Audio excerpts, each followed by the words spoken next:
પોરબંદરના રાણાવાવમાં એક એવું કૌભાંડ સામે આવ્યું છે જે મહેનતકશ અને મધ્યમ વર્ગીય પરિવારો માટે સીધી ચેતવણી સમાન છે. જૂના વાહનના બદલે નવું વાહન આપવાની લાલચ, થોડા હપ્તા ભરી વિશ્વાસ જીતવાની ચાલ અને પછી નકલી એનઓસી આપી લોકોના નામે લાખો રૂપિયાની લોન ચાલુ રાખવાની રમત. કુલ 66 લોકોએ એક સાથે પોલીસ સ્ટેશન પહોંચે એટલે મામલો સામાન્ય નથી રહેતો. વિશ્વાસના નામે દસ્તાવેજો લેવાયા, લોન પ્રોસેસ થઈ ગઈ અને પીડિતોને ખબર પણ ન પડી આખરે સિસ્ટમમાં આટલી મોટી ખામી કેવી રીતે રહી. આવો વિગતે વાત કરીએ સમગ્ર મામલા વિશે આ અહેવાલમાં. નમસ્કાર, હું ચિરાગ વર્ષાબેન, આપ જોઈ રહ્યા છો સ્વમાન. રાણાવાવમાં હીરો ફિનકોર્પ સાથે સંકળાયેલા ધવલ ખુદાઈ નામના યુવક સામે ગંભીર આક્ષેપો થયા છે કે તે લોકોના જૂના વાહનના બદલામાં નવું વાહન આપવાની ઓફર આપતો અને પ્રક્રિયા માટે જરૂરી દસ્તાવેજો મેળવી લેતો, પરંતુ ત્યારબાદ તે જ દસ્તાવેજોના આધારે ગ્રાહકોના નામે લોન પ્રોસેસ થઈ જતી અને લોકોને તેની જાણ પણ ન રહેતી. કેટલાક કિસ્સામાં પર્સનલ લોન કરાવી, થોડા હપ્તા ભરી વિશ્વાસ ઊભો કરાયો અને પછી બાકીની રકમ એક સાથે ભરી લોન ક્લોઝ કરાવી આપવાની વાત કહી રૂપિયા વસૂલાયા. લોન બંધ થઈ ગઈ હોવાનો ભરોસો આપવા નકલી એનઓસી આપી દેવામાં આવતી અને જ્યારે ફાઇનાન્સ કંપની તરફથી બાકી હપ્તાની નોટિસ આવતી ત્યારે પીડિતોને સમજાતું કે તેઓ છેતરાયા છે. આ મામલે 66 લોકોએ રાણાવાવ પોલીસ સ્ટેશનમાં એફઆઈઆર નોંધાવી છે અને પોલીસે આરોપીની શોધખોળ હાથ ધરી છે. સાંભળો આ મામલે ડીવાયએસપી ધ્રુવિલ સુતરિયા શું કહી રહ્યા છે. જી ગત તારીખ 18 ફેબ્રુઆરીના રોજ રાણાવાવ પોલીસ સ્ટેશન ખાતે ફરિયાદી પ્રકાશ સુખાભાઈ ગાંગસ એમની એક ફરિયાદ લેવામાં આવી છે. ફરિયાદની વિગતે જોવા બેસીએ તો ફરિયાદી અને એમની સાથે જે બીજા 65 જે બીજા આ જે ફ્રોડ છે એના સેમ ફ્રોડના સમાન પીડિતો એમની જે રીતે એમની સાથે છેતરપિંડી થઈ છે એની વિગત જોવા બેસીએ તો રાણાવાવ ખાતે જયશ્રી મોટર્સ નામની જે એક દુકાન હતી ત્યાં બેસી આ કામના આરોપી ધવલભાઈ ભરતભાઈ ખુદાઈ ખારવા જે પોરબંદરના છે એમના દ્વારા જે ગ્રાહકો છે એમને લોભામણી, લાલચો અને સ્કીમ આપી જૂના વાહનો પરત લઈ નવા વાહનો આપવાની લાલચ આપવામાં આવતી હતી અને સાહેદોને કોઈ પણ પ્રકારની જાણકારી આપ્યા વગર આના જે પીડિતો છે જે આ સ્કેમનો ભોગ બન્યા છે એમને કોઈ પણ પ્રકારની જાણકારી આપ્યા વગર એમની જે આ નવી મોટરસાયકલ છે એમના ઉપર અલગ અલગ રીતે લોનો કરી નાખી અને સાહેદોના નામે બીજી પર્સનલ લોનો લઈ એનો પોતાના માટે ઉપયોગ કરી અને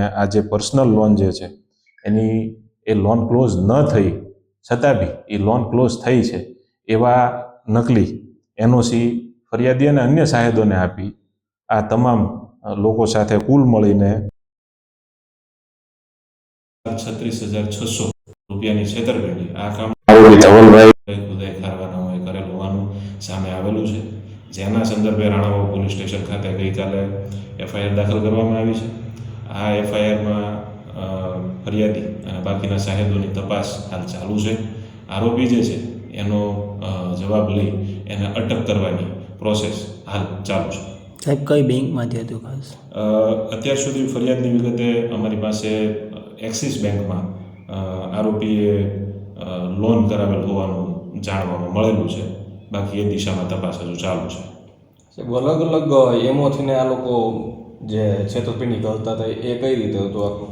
એટલે એમો બે રીતની હતી કે એક તો ગ્રાહકો જે છે અથવા તો જે બી આના પીડિતો છે એમને એવી લાલચ આપવામાં આવતી હતી કે એમની જે જૂની ટુ વ્હીલર છે એ જૂનું ટુ વ્હીલર વાહન પાછું આપી નવું જે વાહન જે છે એ એમને આપવામાં આવશે થોડાક સસ્તા ભાવે અને એ દરમિયાન એમની પાસેથી એમના ડોક્યુમેન્ટ્સ કે ઓટીપી જે બી હોય એ મેળવી એમના નામે લોન કરાવી નાખવામાં આવતી હતી.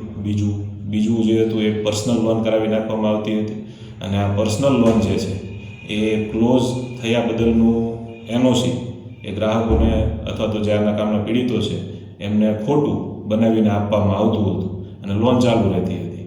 આ રીતે આ તમામ લોકો સાથે છેતરપિંડી આ કામના આરોપી દ્વારા કરવામાં આવી છે. સાહેબ, આ જે આરોપી છે એ આ કંપનીમાં કઈ કંપનીમાં કામ કરતો હતો? જે મોટર કંપની છે એમાં કામ કરતો હતો કે ફાઇનાન્સ કંપનીમાં? સદરુ આરોપી હાલની વિગતે અમને જ્યાં સુધી જાણ છે ત્યાં સુધી સદરુ આરોપી હીરો ફિનકોર્પ ફાઇનાન્સ કંપનીમાં નોકરી કરતો હતો.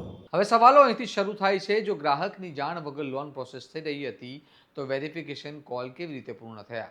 કેવાયસી ચકાસણી કેવી રીતે પસાર થઈ? શું ફાઇનાન્સ કંપનીની આંતરિક મોનિટરિંગ સિસ્ટમ નિષ્ફળ ગઈ છે કે પછી કોઈ આંતરિક સહયોગ વગર આટલો મોટો આંકડો શક્ય જ નથી?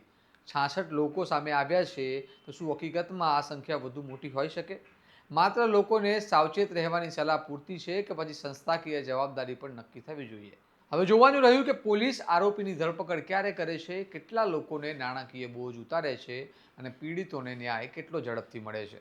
આપ શું માનો છો? શું આવા કિસ્સામાં ફાઇનાન્સ કંપનીઓ પર કડક કાર્યવાહી થવી જોઈએ? તમારું શું મંતવ્ય છે તેમને કમેન્ટ બોક્સમાં જણાવો અને આ પ્રકારના વિગતવાર અને વિશ્લેષણવાળા સમાચાર માટે સ્વમાનની ચેનલને સબસ્ક્રાઇબ કરવાનું ભૂલતા નહીં. નમસ્કાર.